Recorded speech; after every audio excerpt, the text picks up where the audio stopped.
সাহিত্য নির্বাক ছবির মুখ্য ভূমিকায় রাফিয়াত রশিদ মিথিলা। মুক্তি পেল অনির্বাণ চক্রবর্তী পরিচালিত ও অভাগী ছবির ট্রেলার। 29 মার্চ বড় পর্দায় মুক্তি পাবে এই ছবিটি। মিথিলা ছাড়াও এই ছবিটির গুরুত্বপূর্ণ ভূমিকায় রয়েছেন সুব্রত দত্ত, দেবযানী চট্টোপাধ্যায়, ঈশান মজুমদার, সায়ন ঘোষ, জিনিয়া পান্ডে, কৃষ্ণ বন্দ্যোপাধ্যায় ও সৌরভ হালদার।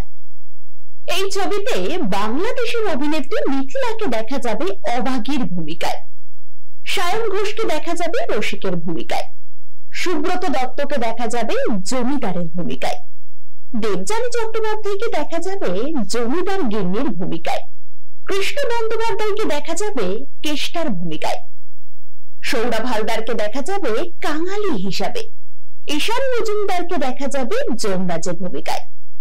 ছবির ডিওপি মলাই মণ্ডল, এডিটর সুজয় দত্ত রায় এবং সঙ্গীত পরিচালক মৌসুমী চট্টোপাধ্যায়। ট্রেলারেই নজর কাড়লেন মিথিলা। তার কথাবার্তার টান থেকে শুরু করে গ্রাম্য এক বধূর নিখুঁত অভিনয় দর্শকদের মনে করিয়ে দিতে বাধ্য কয়েক যুগ আগের কথা। শরৎচন্দ্র চট্টোপাধ্যায়ের অভাগীর স্বর্গপরাণে এমন মানুষ বোধহয় মেলা ভার। সেই গল্পকেই নতুন মোড়কে তুলে ধরা হয়েছে। তবে চিত্রনাট্যের কারণে গল্পের চিত্রনাট্যে প্রয়োজনীয় পরিবর্তন আনতে হয়েছে। ছবিটির পরিচালক বলেন, ও অভাগী ছবিটি শরৎচন্দ্র চট্টোপাধ্যায়ের অভাগীর স্বর্গ গল্প থেকে অনুপ্রাণিত। এই গল্প মহিলাদের সতীত্ব বজায় রাখার এক অসম লড়াই। সমাজের উচ্চ শ্রেণীর শোষণ যে কতটা ভয়াবহ হতে পারে সেই ছবি তুলে ধরা হয়েছে এই ছবিতে। এই গল্পে অদ্ভুত এক রুক্ষতা খুঁজে পাওয়া যায়। অভাগীর স্বর্গ ছবিটাকে আমি দুটো ভাগে দেখিয়েছি, অভাগীর বিয়ের আগের জীবন ও তার বিয়ের পরের জীবন। বিয়ের আগের অংশে তুলে ধরা হয়েছে শস্য শ্যামলা গ্রাম বাংলার ছবি, অন্যদিকে বিয়ের পরে তার জীবনে শুধুই রুক্ষতা। চিকিৎসক প্রবীর ভৌমিককে ধন্যবাদ আমায় সব রকম সাহায্য করার জন্য।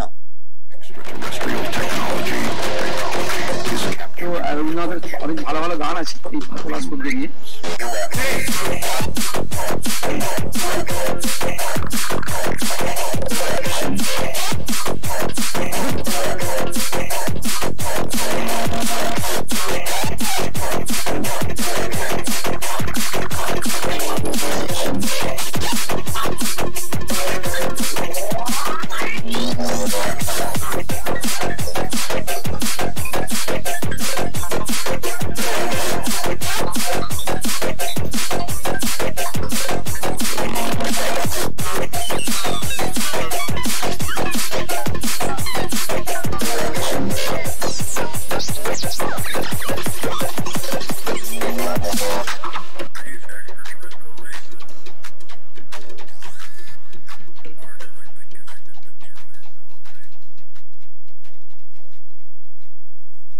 হ্যালো, নমস্কার, আমি মিথিলা। আমি ও অভাগী ছবিতে অভাগী চরিত্রে অভিনয় করেছি। আজকে আমাদের ছবির টাইটেল ট্র্যাক রিলিজ হচ্ছে। আমি আমাদের ডিরেক্টর অনির্বাণকে, প্রডিউসার প্রবীর দাকে এবং মিউজিক ডিরেক্টরকে অনেক অনেক শুভকামনা জানাচ্ছি। এবং আমার খুব খারাপ লাগছে, আমি এই মুহূর্তে দেশের বাইরে, তাই আমি আসতে পারলাম না মিউজিক লঞ্চে। কিন্তু আপনারা সবাই গানটি শুনুন, গানটি শেয়ার করুন। আশা করি আপনাদের সকলের খুব ভালো লাগবে। অনেক অনেক ধন্যবাদ। Bureau report, channel 10।